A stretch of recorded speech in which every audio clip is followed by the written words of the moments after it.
Welcome back to We Know Severance here on RHAP. We Know Scripted TV. We Know Severance.com. That's where you want to go to subscribe to the We Know Severance podcast here on RHAP. Today, we are talking season 2, episode 7, theories and feedback. The glorious return of the theories and feedback show.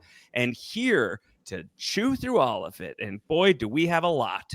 It's the great doctors Amanda and Melissa.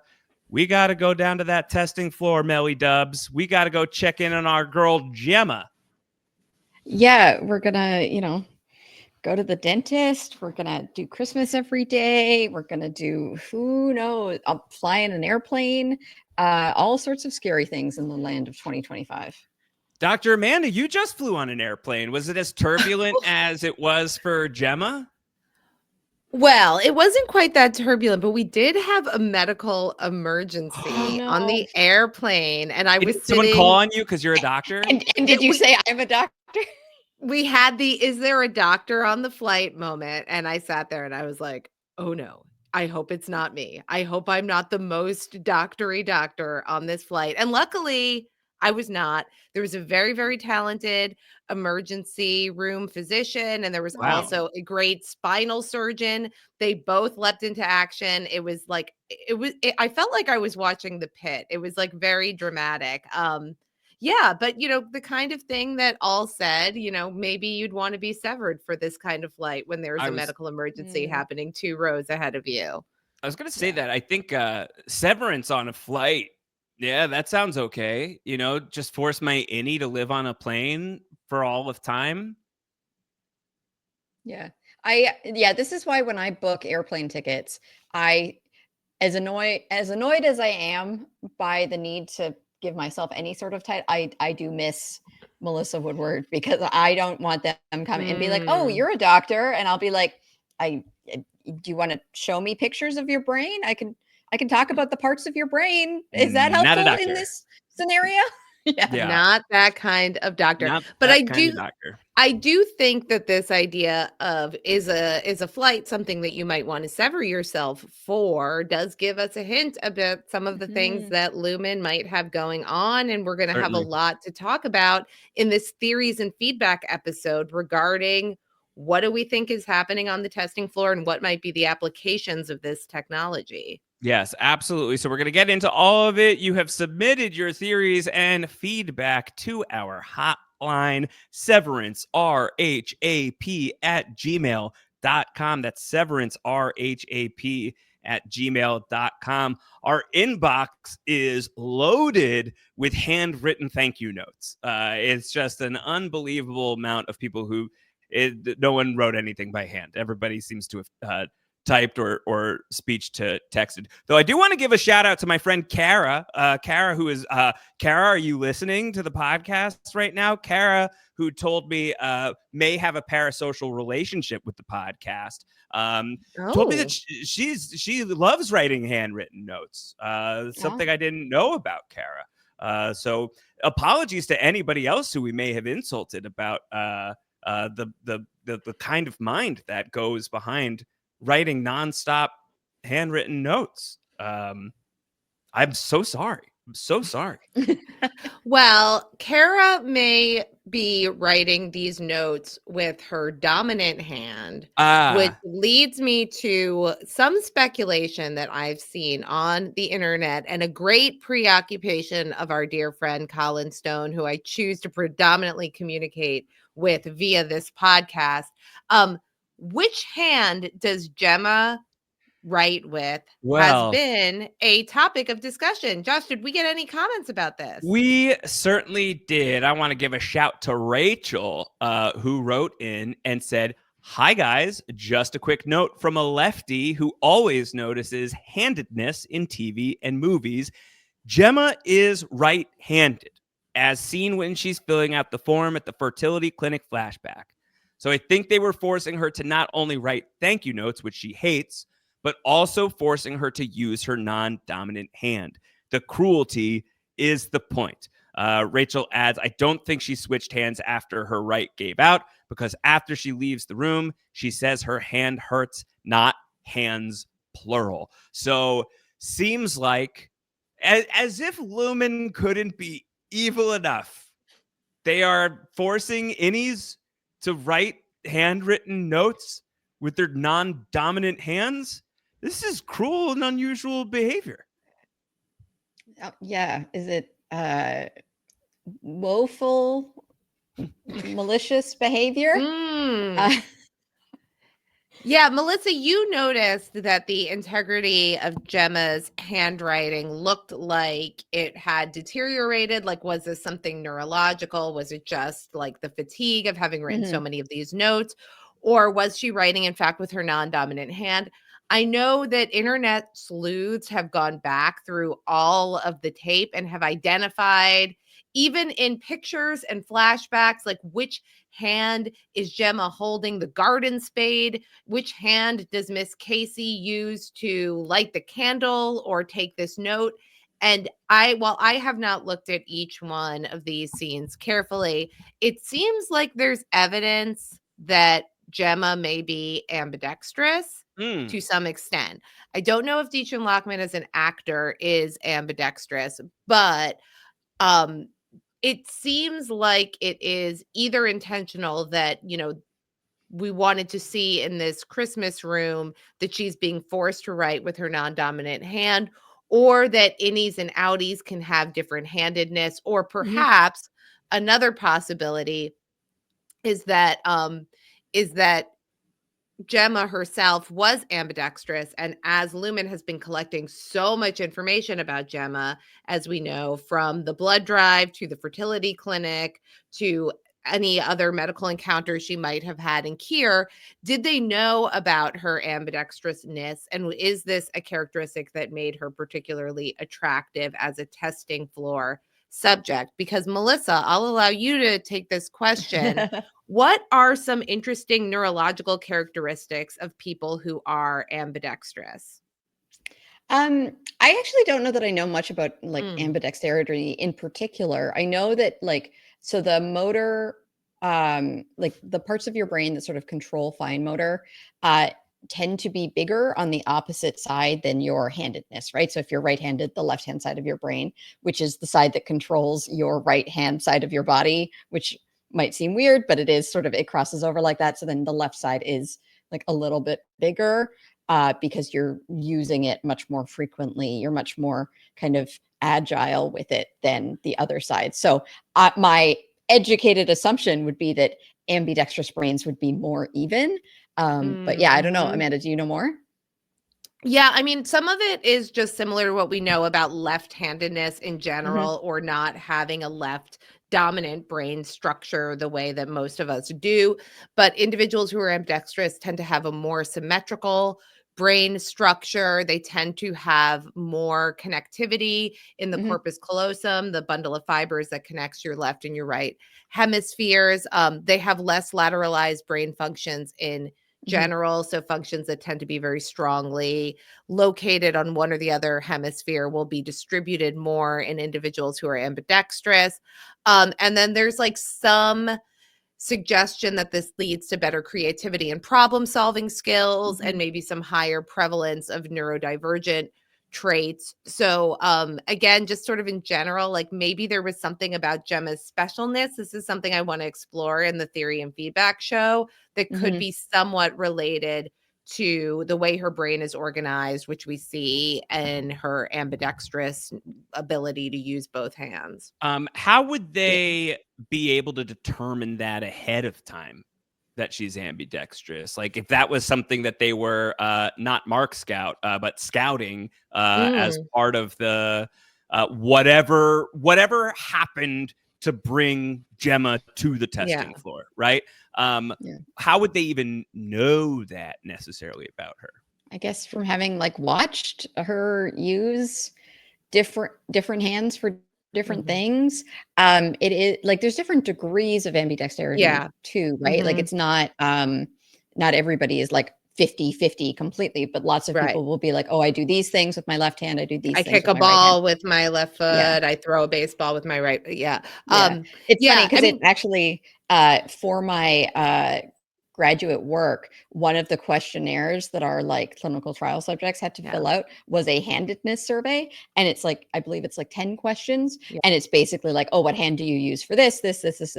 And then it's, you determine at the end if they are basically left or right-handed. And that is like a factor that we had to control for in our analysis because it can impact things like brain volume and stuff. So yeah, it's super common in any test of in any study that does any kind of neuroimaging to assess for handedness because it's a marker of brain organization. And I think we see that Gemma is completing a lot of questionnaires and doing a lot of tests that Lumon is sending her as part of this ongoing fertility treatment, including the projective tests that we noted that include the those cards that had the scenes of combat that Dylan had tried to sneak out. So I think it's very, very possible that embedded in all of those assessments was a very simple handedness questionnaire. Interesting. Very interesting. There's another clue that we get from this intake form as well that I shout out to Dawn for sending this screenshot. When Gemma is filling out her address on the patient intake form, it asks for province and postal code, which means that Gemma is Canadian. Okay. I lost my mind. I'm sure, as the resident Canadian on the podcast, I'm sure that you were all over it, and you are not alone. And Dawn is not alone either. Jason writes in, I've been really fascinated by all the mysteries surrounding both time and space in this show. When are we? Where are we? While the answer to the first question is still a total mystery, we may have received a major clue in episode 7 about the second question. The form Gemma fills out at the IVF clinic asks for her address, but instead of asking for state and zip code, it asks for province and postal code. Oh, Canada, Dr. Melissa, is what Jason says. Wow. So do you take that to mean that Gemma is Canadian, or that we're in Canada?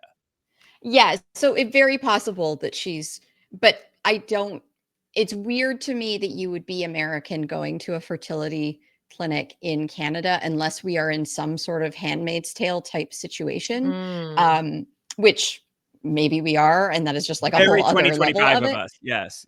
Yeah, but that's the thinking is that and I'm not saying that Keir is in Canada, but just at some point, theoretically, Gemma and Mark were living in Canada, which makes maybe the wreck of the Edmund Fitzgerald make a bit more sense. And I will be so smug if that is the connection here. I think it's possible that we're like slowly being told that the Severance is a Canadian show. Maybe. Wow.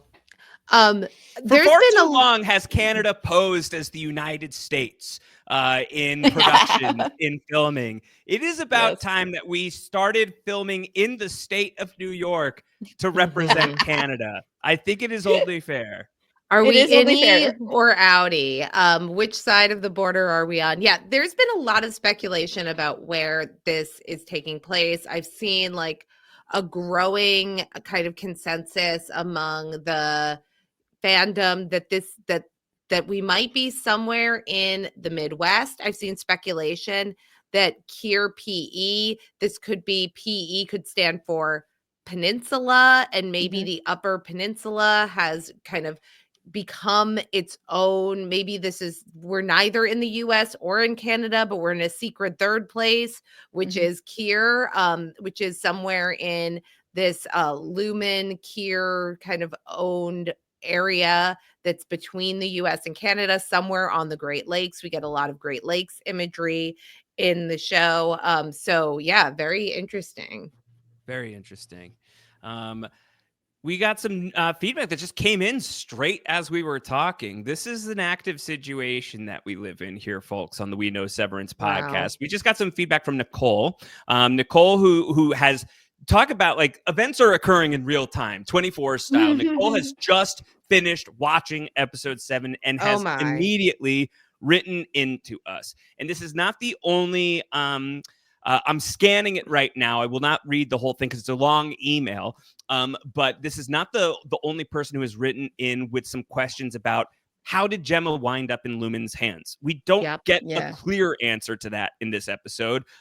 Is there enough evidence in here that retroactively we'll be able to piece together an answer? And is there enough in here that we can start theorizing? I do think so. And Nicole says that her biggest theory is that Gemma decided to give herself to Lumon. Nicole says, I don't think she knew to what extent or what that would exactly entail, but I think at first it was voluntary. Don't think she ever died. Someone makes a comment a while ago, maybe Devin, who encourages Mark to contact a journalist, not the police or anyone else, because Lumon has their fingers in so many pies. And then Mark asks if you know what a metaphor is. Gemma agrees to be part of the science for Lumon. It's not hard to believe that the police would be involved in faking an accident, which I then believe they thought they might be able to keep an eye on Mark that way and see how long it would take until depression got him. What do we think just in terms of like chewing on the idea of how Gemma gets to the testing floor? Yeah. Mark is led to believe that she is dead. We know definitively she is not dead. Do we believe we've spent a lot of time on the recap show speculating is this like some fine print stuff? Did she, turn over rights that she didn't know she was turning over? Or was she being recruited by Lumon? Or, and this is something that we can talk about now, was this something voluntary? Was this something that she somehow signed up for? What do we think? And Amanda, have you given much thought to Gemma's possibly voluntary circumstances being in this situation? Oh, indeed I have. And I love this comment. I'm so glad that we're going to get to talk about this because I think it is very, very much on the table that Gemma has willingly decided to go through with some sort of experimental process. She had agreed to something. She had consented. We've seen Mark consented. Everybody who consented to severance had one sort of promise that some set of pretense that they agreed upon that was a little bit different from what they actually were in store for. So we know that this is something that Lumon is very willing to do. And what we saw in the course of this episode, Jakai Bardo, is that Mark and Gemma sort of start off like very, very much in love, and the toll that the infertility takes on them and their fertility journey to try to conceive ends up putting them both under a tremendous amount of stress, driving them apart. And Gemma is sort of like becomes more and more isolated, I think, in her desire to try to overcome this. We see that she's continuing to fill out these forms for the fertility treatments. She's pursuing this a little bit in isolation. And the evening that she leaves, the distance between them is sort of so great that Mark kind of can't even be present enough to say goodbye to her. There's a sort of sadness and hesitation in her voice, like, I don't have to go, I could go. And it made me wonder if Gemma was in fact entering into something under the promise that this was a route to have a child. Yes. I'm thinking about the Boss Babies and the Baby Kiers. Like, were we promised that? I'm always thinking about the Boss Baby. That's my secret. I'm wondering if there was something that was dangled in front of her as a pathway to have a baby, but she would have had to undergo an experiment, which would mean she would go away for some amount of time. And at the end of it, there would be children. And somewhere in the fine print, there wasn't like, oh, and you'll be gone for 2 years and we'll tell everybody you're dead. Yeah. And also you won't actually get to live to experience the lives of those children. We got feedback in from Tiki. Tiki wrote in, it seems very possible that Gemma agreed to fake her death out of desperation to get pregnant. I realize she invited Mark to join her that night, so it's not entirely clear she was part of the plan, but it seems like she is cooperative for much of the time we see, and that it's possible she agreed to this. Maybe she didn't know the details of when they would create the supposed accident, etc. So I think Tiki's pitching it as like maybe Gemma being a little bit more involved than you're sketching out, Amanda. But I do think that like some sort of signing on for. I guess I wonder if that's the route that we're taking. Melissa, I don't know if this registers for you, but like in an episode that still is preserving some mystery about how Gemma got to the testing floor ultimately, despite showing what the relationship was like and their time together before all of this. Do you feel like if that's the case, if she signed on for something and we didn't get it in this episode, are we somehow being like cheated of being on the inside of the narrative? Do you know what I mean? Like, would this have been the time to kind of, if she made a proactive choice to be a part of this experiment or whatever it is, should we know that for sure right now after this episode? Yeah, it's a good question. I don't know that I'm ever in a position where I demand that the show should tell me certain things at certain times. I think that what the mysteries are in this show and the tendency that the show has to like give information and raise just as many questions as it answers, I think is part of its mystique and appeal, right? So I'm okay with this. Like, we have so much information now about what Gemma's like day-to-day life is like that we didn't have before. And so now we've got questions about like, how did she end up here and how is she going to get out? And I think that maybe those two things are connected in some way. We have no idea. It was interesting because I like never even considered that Gemma was there voluntarily, and it certainly doesn't feel like she is there voluntarily anymore, even if Correct. at some point she did volunteer. And I have a really hard time, and I know there was a lot of chatter in the Discord about this.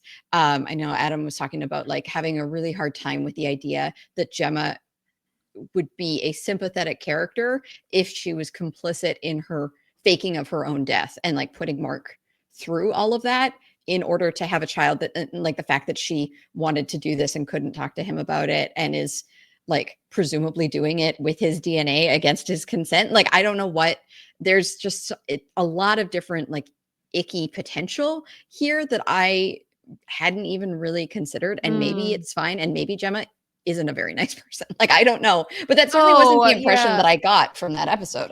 So I don't know. In my mind, there's a lot of different options between she went in for something, for some sort of fertility help, and then was never allowed to leave, and they went and faked her death so that Mark would not be looking for her. Like, there's certainly an option that she went to Lumon voluntarily without being complicit in the whole plan, but maybe she is, and there's just like maybe this is how we get back on Team Helly. I don't know. I don't think that she's going to end up, like, even if she does kind of consent to some version of this, I don't think it's going to end up being the kind of thing that would make her a less sympathetic character. I think it's, what we do see is that there was like so much pain and so much desperation, and that she was even alone in this, that there was a part of this that like she couldn't share with Mark, or Mark wouldn't share with her. And whether this was some promise that either she could conceive and have a baby and get over this in that way, or if there was this sort of maybe more like an Eternal Sunshine of the Spotless Mind version of this, where, she talks about ego death. The whole title of the episode is about, from the Tibetan Book of the Dead and these bardos that you pass through as you die. Was Gemma so desperate? Was this something that was so painful that she was so alone in, and that there was some sort of promise that she could be relieved of that? I think that there's a possibility that she willingly went into this, maybe not with the understanding that she was saying goodbye to Mark in some sort of permanent way, or that she was causing him this much suffering. Another thing to bring into this is an observation from Jackie K that I have not had the ability to go in and verify. So I wonder if either of you have seen any chatter about this, or if any of you clocked this either. But Jackie says that the doctor, the dentist, the character played by Robbie Benson, who we all agree sucks, Dr. Maurer, that Jackie says that Dr. Maurer, you can see him walking in the background of the fertility clinic. That's right. Yeah, Which I've heard that called out too. Which I didn't catch. and adds another interesting layer to this potential question of like, was she recruited? Was she like, did she volunteer for something and was like recruited by a doctor who observed her? Or was this doctor, who I don't want to give enough credit to, that he would like not kidnap her? Are we now looking with Dr. Maurer? I know I said he's not big bad last time, but is this the guy who like handpicked her out? All of which is to say that like he was there. He was there at a time where, we're talking about the possibilities of Gemma's pregnancy, being involved in a choice to go in deeper with Lumon, and obviously not to the extent that it ends up being. I don't know. Any thoughts on his presence in the fertility clinic impacting anything? I think it's interesting because I think that there are a lot of clues in this episode that point to kind of the part of it I was talking about the fact that so often, like this season, especially, we've been told how important Mark is, that Mark is special. And I think it's very interesting that probably what feels more likely to me is that Gemma is special and Gemma is important. And Mark happened to get severed as a way to deal with the pain.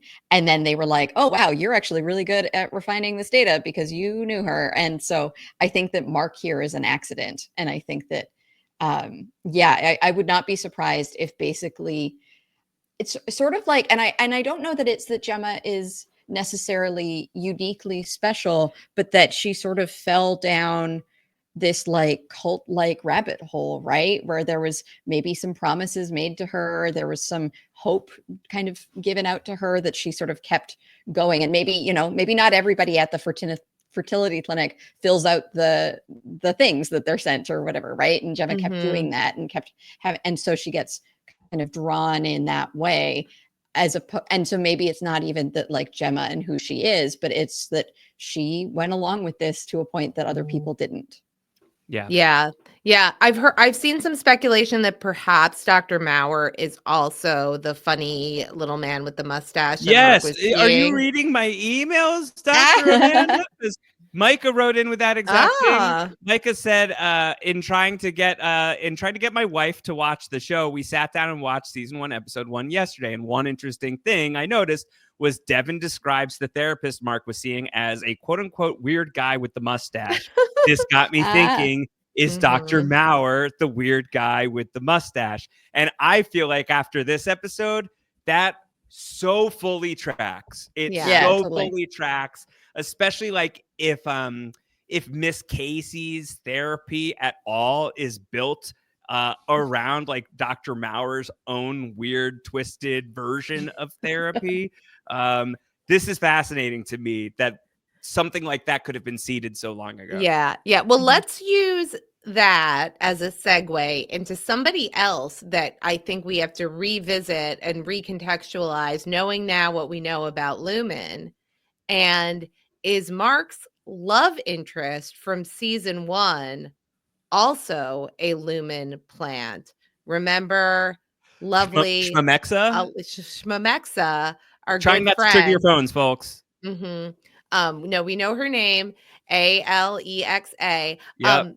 Let's just like, because people have noted that music in this episode is specific callbacks to music that's been used previously.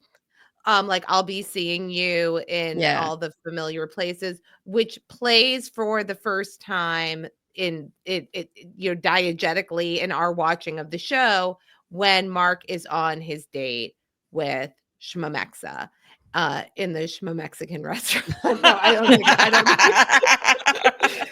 think it wasn't a Mexican restaurant. But wow. It makes and at the time I think we thought of this character as like being a very sweet, very like attentive, potentially good match for Mark. We know that she's affiliated with the Lumon birthing center in some way, right? Is she also the person who gave the recommendation for Mrs. Selvig as a lactation consultant? Why is she asking Mark all of these questions about his dead wife and being so cool with it? I think that there's a lot of little things that make me wonder, is this somebody else that was potentially surveilling Mark. And also when we think about the testing room and what is it testing, I think it's testing just how strong these boundaries are around the severed experiences. And for that reason, it's very interesting whether, Mark's memories are really severed, and also whether Gemma's experiences here are severed. That seems to be what Dr. Maurer is interested in. Anyway, I'm not sure exactly where it goes, but I think that anybody that we don't absolutely know differently in this world could very well be affiliated with Lumon. I mean, have we met a character that's not? Like, have we met a character who's decidedly not? Because we find out that Bert's connections go even further back than we had anticipated. I think it's a pretty interesting possibility. Yeah, totally. I think it's interesting. There's definitely like a possibility that like she was Dylan's midwife and not necessarily affiliated with the birthing retreat. Those could be kind of two different things. But yeah, they're definitely, it makes sense. And I think that like just the fact that she goes on a second date with Mark after how bad the first one went is very suspicious. He didn't even have his cute flashback haircut. Yeah. Right.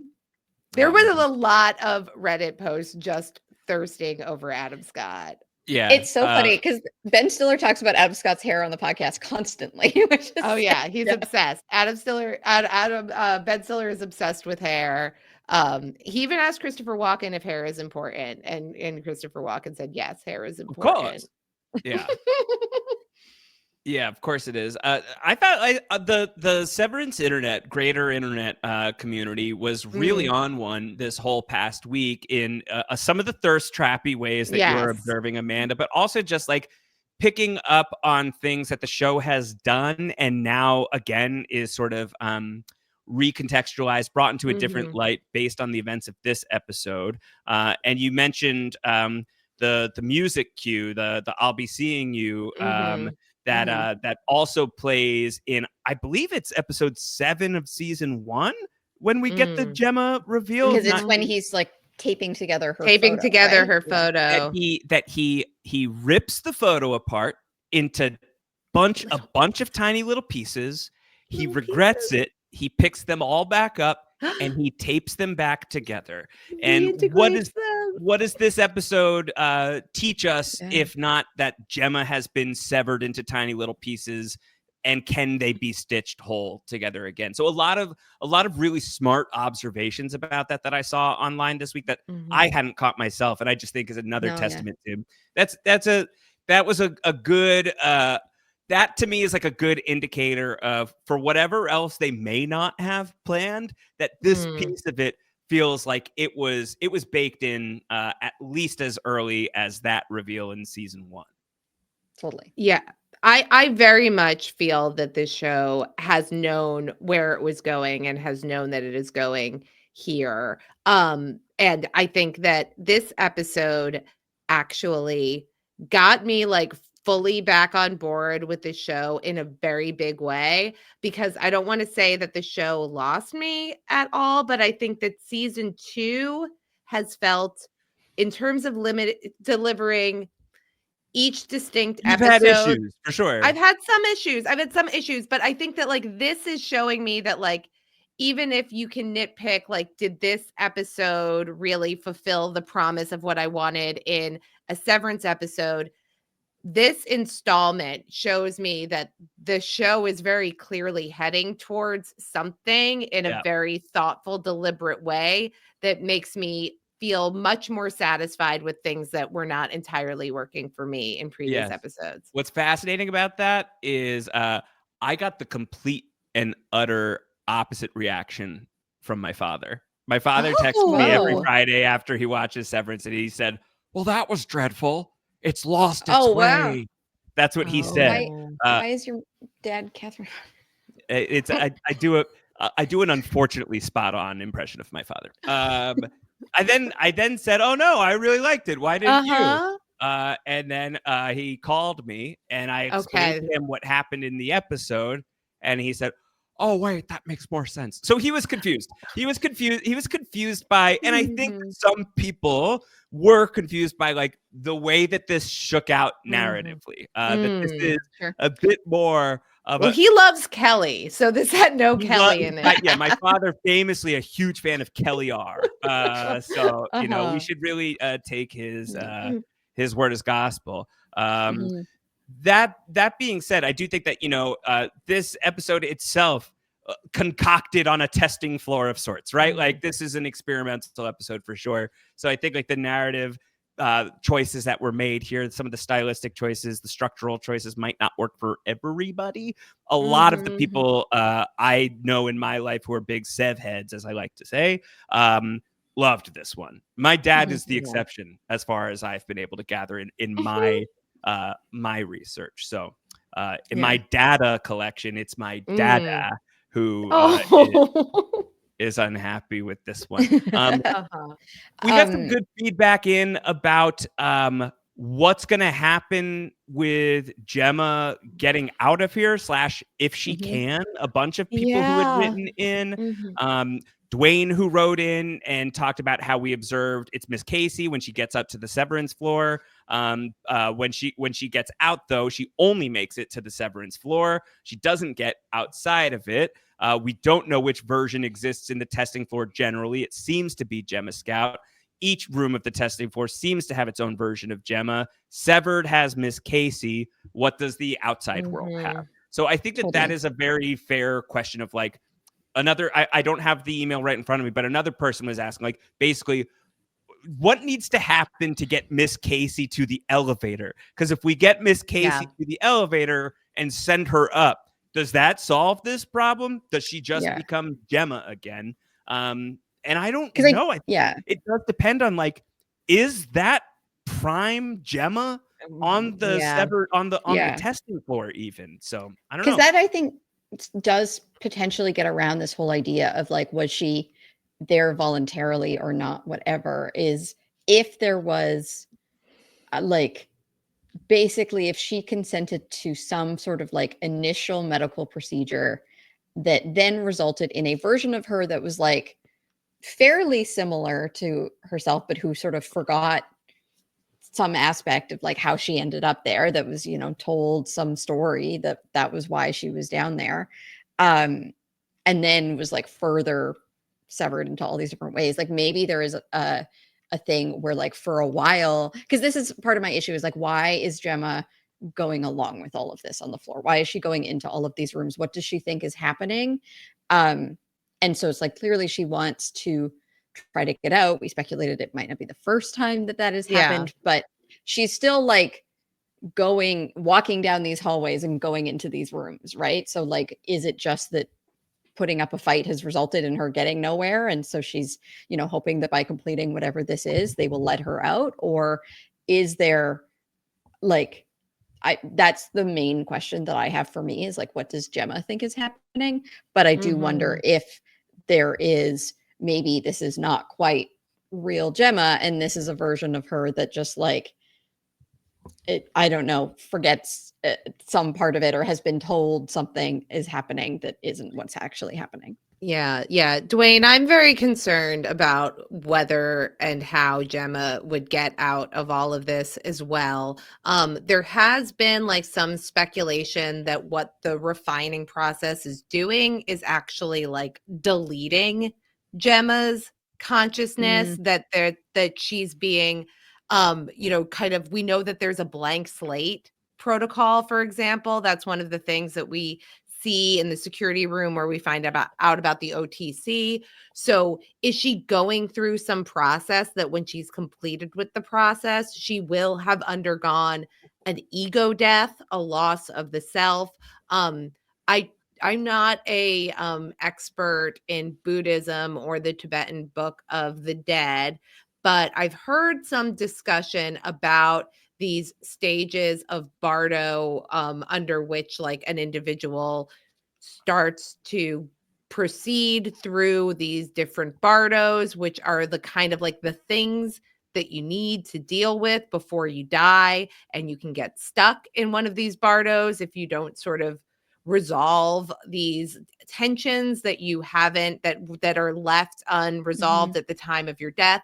And this is very reminiscent of Keir talking about going into his mind and refining these tempers or slaying these different tempers. That Gemma is sort of in this purgatory, in this space between life and death. She's sort of neither alive or dead, but she's existing in this space where she's forced to kind of go into these different rooms that represent the thing that she needs to deal with. And we've heard that once Cold Harbor is completed, once she finishes doing whatever business she has to do in that room, then she will be done. And I'm very worried about what done means. Is there a Gemma Prime left at the end of that? And the central question of the show, as you pointed out, Josh, the first thing that Mark says to Helly, the meet cute moment between Mark and Gemma, the topic of Dr. Rickon Hale's visionary book is, who are you? And this idea that you could maybe strip yourself of these memories you have, of these experiences that you've lived through, of your deepest fears, of your deepest desires, and then come out on the other side. Is that really you? And it makes me wonder, like, what is the final boss in Gemma's Chikai Bardo? What is in Cold Harbor? And I think that there's a very compelling and very sad potential answer to that. And could this be the miscarriage moment?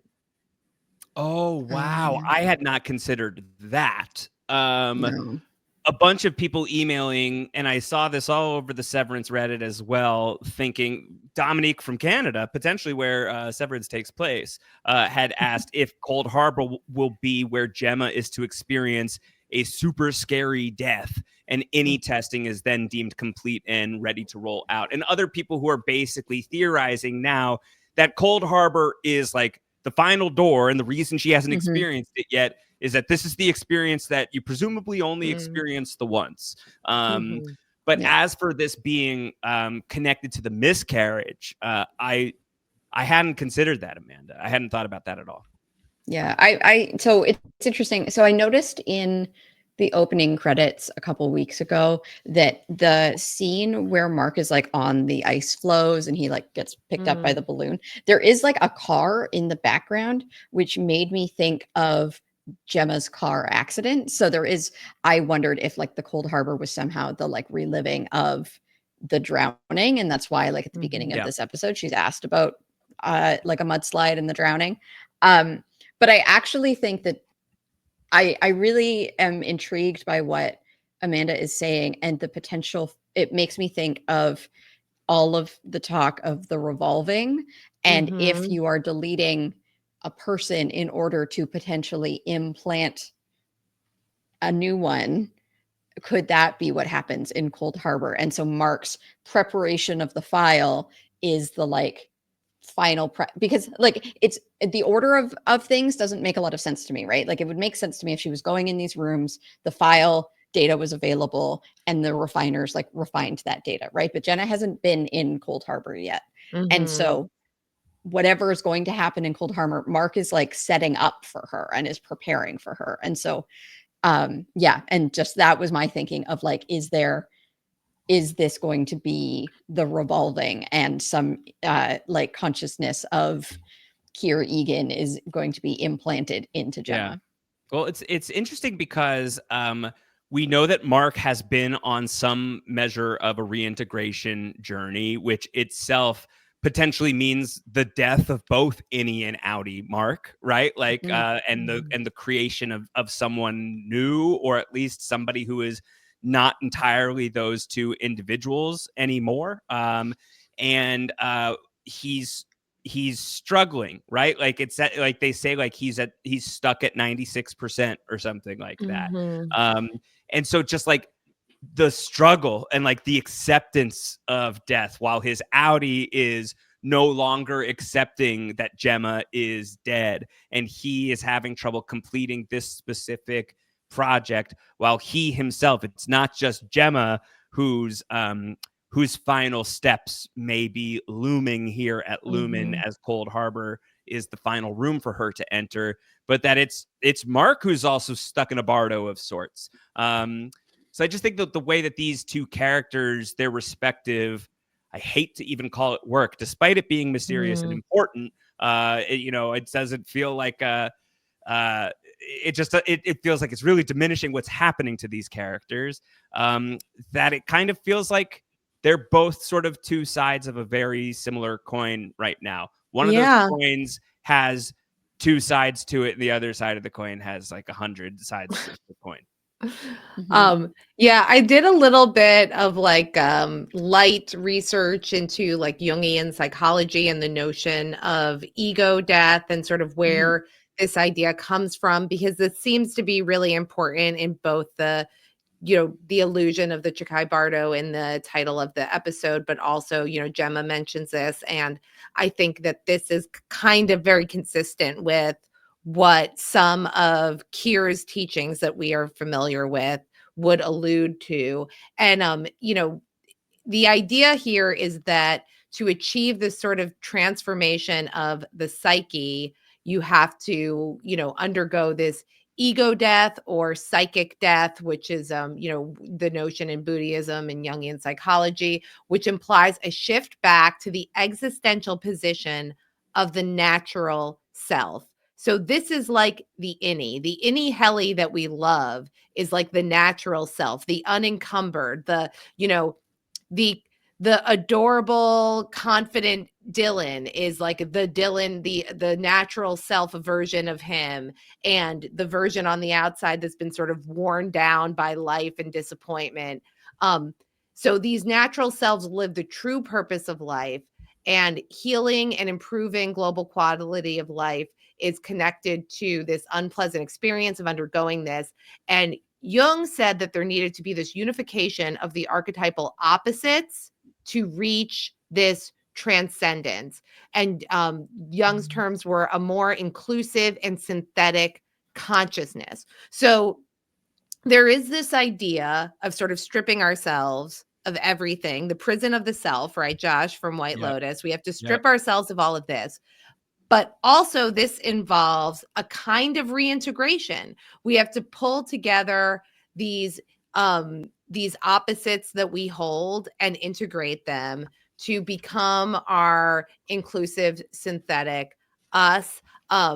There was also an allusion to the hero with 1,000 faces, which is the Joseph Campbell concept, and which made me think, oh, like Gemma is like literally this hero with 1,000 faces down there going into each of these rooms. But I think that it's really interesting that like reintegration is going to involve pulling together the innie and the outie, the suffering self, right? Like this, the self that suffers with the self that's sort of closed off from that suffering. And the promise of severance is to compartmentalize out all of your suffering, sort of, which is, as we like would know from Jung, is like antithetical to the idea of achieving this transcendence, this global consciousness. The idea that Lumon is sort of promising this and that they're testing something, it kind of harkens back to Petey's comment to Mark about how you carry the pain with you down in there. It doesn't leave you. So I think that Lumon is trying to sell this shortcut to end suffering, but what they're really doing is they're propagating suffering, because the integration is where the individual has that ability to transcend. There's lots of other places this can go. Like, we talked about the concept of the soul.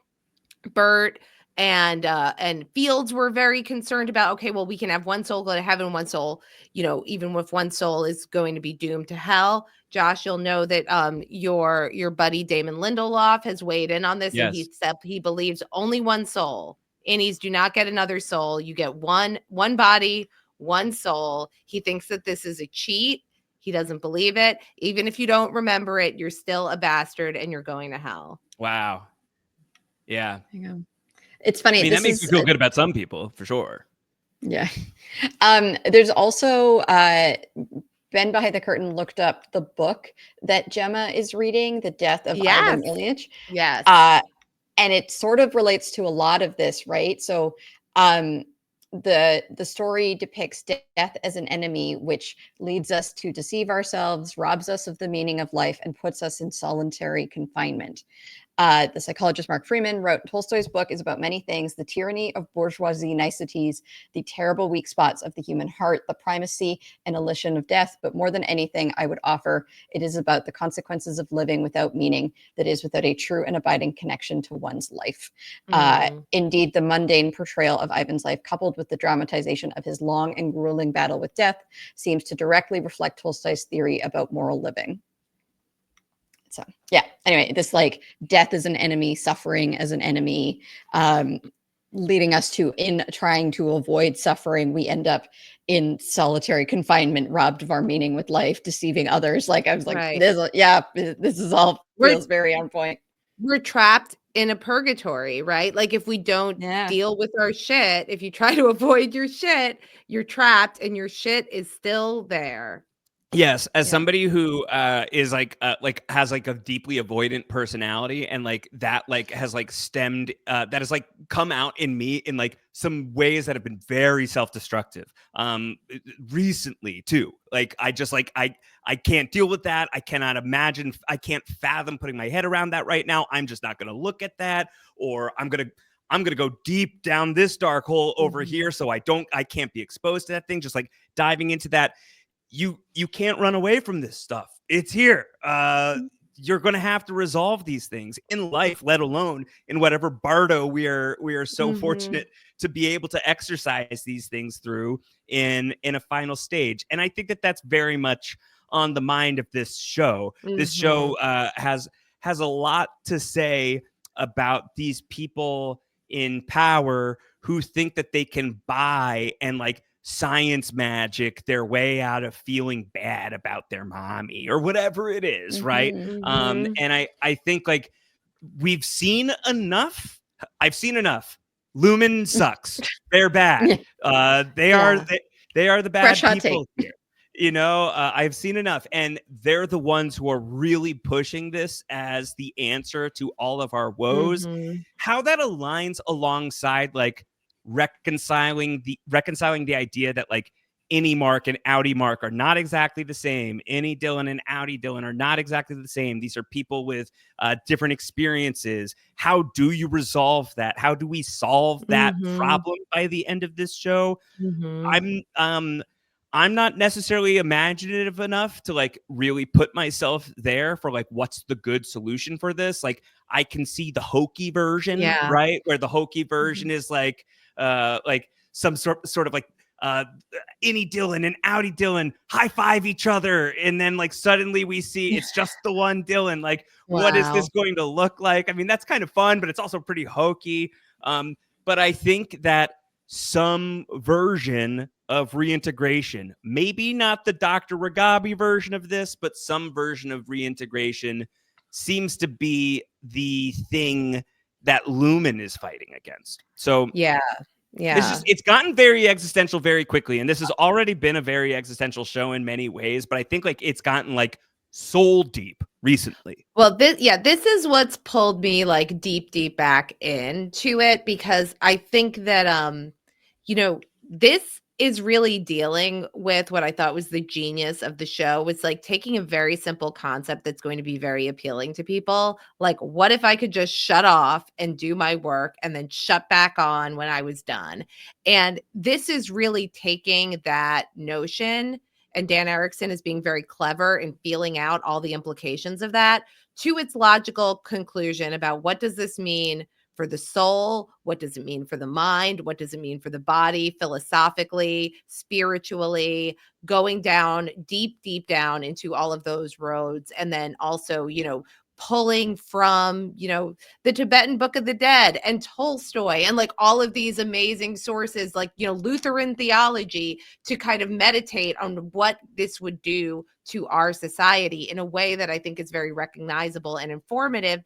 And it's also a little bit like a logical conclusion to capitalism, which tries to sell us relief from all our suffering. And what was Mhm. Lumon's like original business? Ether and salves, like just turning things off. And this is the promise of, you don't have to like be bored on a line anymore because you can scroll TikTok, and you don't need to sit through these unpleasant moments because you can put something in your ears and you can put something in your eyeballs, and you can basically shut off when things get hard, or you can do it chemically, or you can do it in all of these other ways. And so I think that it's really, really fascinating to delve into this area, and I like where this is going. Yeah, if only you buy this handy new kitchen organizer, your life will be easier. And yeah, it's totally, it tracks really well. I think that's really interesting. I think so as well. A lot of questions about Cold Harbor, and all of them basically hovering around the same idea of like, is this the death room? This was from Justin. The testing room could be about death, about being revived, about rebirth. When Gemma answers the question from the nurse about the mudslide and which would she be more afraid of, suffocating or drowning, and she answered drowning, is it foreshadowing that she'll be drowned and revived in the Cold Harbor room? Drowning, of course, also connected with the experience that Helena and Helly went through in episode 4. Melissa, Justin also adds that normally Justin listens to the podcast version of this, but watched us on YouTube and says that your cat was the star of the show. Thank you. So Yes. we got that. And then Wendy wrote in, and Wendy had a thought in listening to our recap. We know that Dr. Maurer is told that he'll have to say goodbye to Gemma soon. That felt pretty ominous. It also seems like Gemma isn't the first test subject. So Wendy's thought is, yes. has this happened before? And what happens to the test subject in the Cold Harbor room that it's so troubling that the test subject's mind might be broken? And if so, and this, I think, is a perfect email for us to close out on, could it be that all these test subjects that get their minds broken, could they be the people in the GOAT area? Once the test subject serves their purpose, then Lumon puts them out to pasture. Wow. Mammalians, nurturables. Is that what the goats are about? Well, your mind's broken. Here's a soft goat.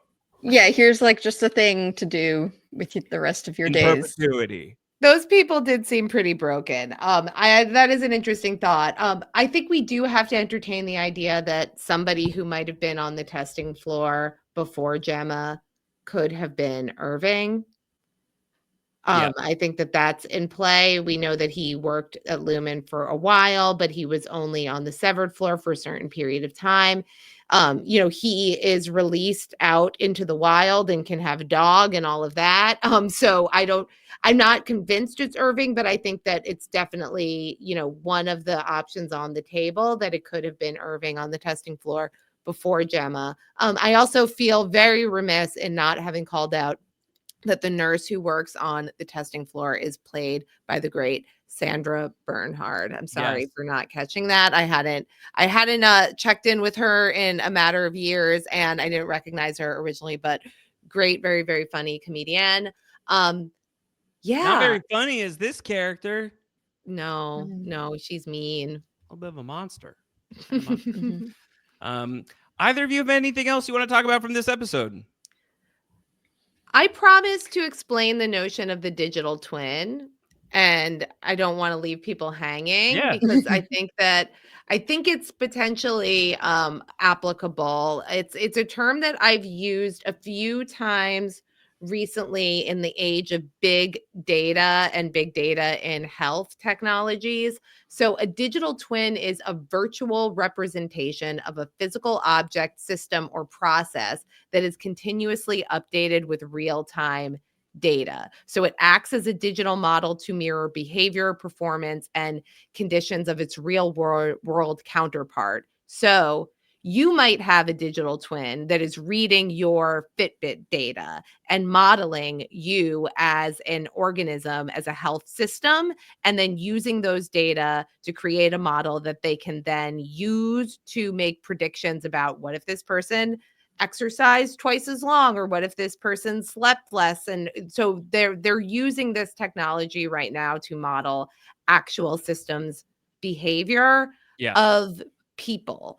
And it's like, it makes use of AI and machine learning techniques, and it's being used in healthcare. It's also being on the human level. It's also used for product development or for smart cities or different levels of engineering.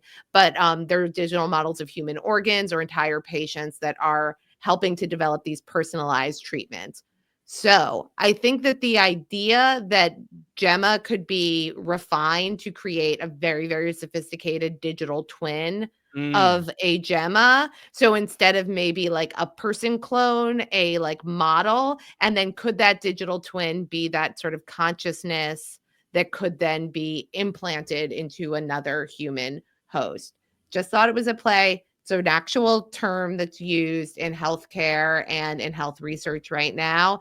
And once I heard it, like while I was watching, like I heard this like a day after seeing the show, and I was like, oh my gosh, like this is such a severance-y concept. Yeah. Well, there's a lot of digital twins out there when it comes to severance podcasting, but there's only one.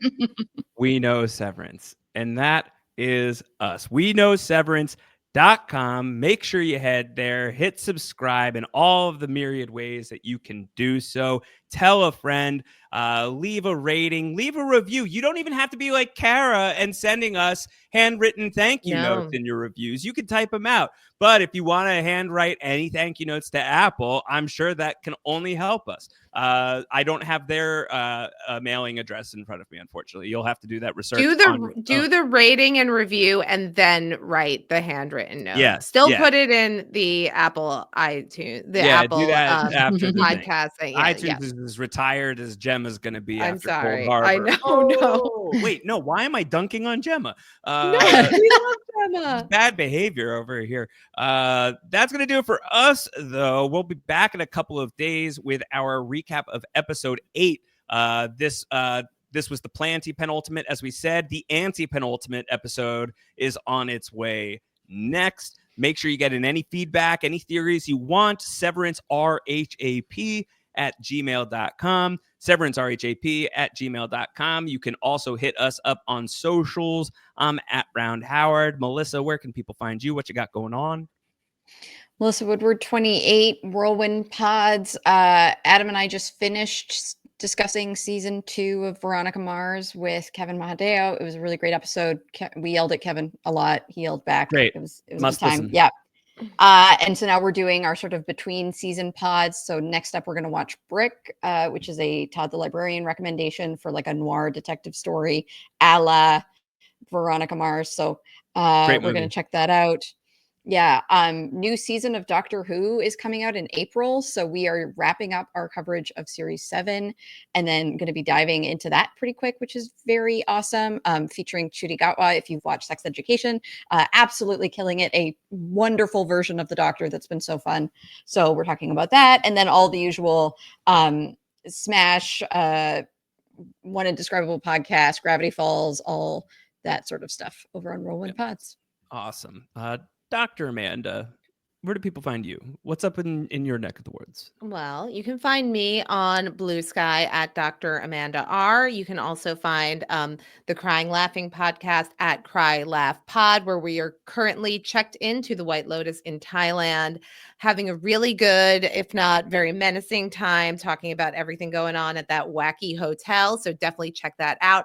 And on Friday, March 7th, there will be a National Day of Action to support science in the United States. Yes. Stand Up for Science. You can go to standupforscience.org and find the closest location for your rally. Hey, there's even some international ones happening. I think something's happening in France. There might be something happening in Canada. So check out standupforscience.org to find your local rally site. If you're in Philadelphia, I organized that rally that's happening at City Hall at 11 o'clock. So it's really important. If you like the way that we talk about brains and scientific concepts on this show, that's because of a robust science infrastructure that supports training and research and discovery and lots of things that make everyone's life better. So Stand Up for Science. Show up on March 7th and continue to follow that space, standupforscience.org, for more ways to advocate for science. Incredible. Vast majority of trainee and research funding in both Canada and the US comes from government grants, like a shockingly large percentage. It is not a private industry funded, will not be able to keep up with You it. want Lumon to take over all of the science research in the country. You see what happens on Severance. That's not the world we want. Don't put science funding into the Cold Harbor room, please. Get it away from the Cold Harbor room, please. So great stuff from you. Amanda, if people find you in Philly, can they talk to you about Severance, or is it inappropriate? That's not the time. I mean, I might be busy, but I love talking about Severance. So, if that'll make you show up because I might talk to you about Severance, then let's do it. Come on down. Come on down. All right, folks. Well, we will keep advocating for science right here on We Know Severance. We'll be back in just a couple of days, breaking down episode 8. Until then, take care. Bye-bye.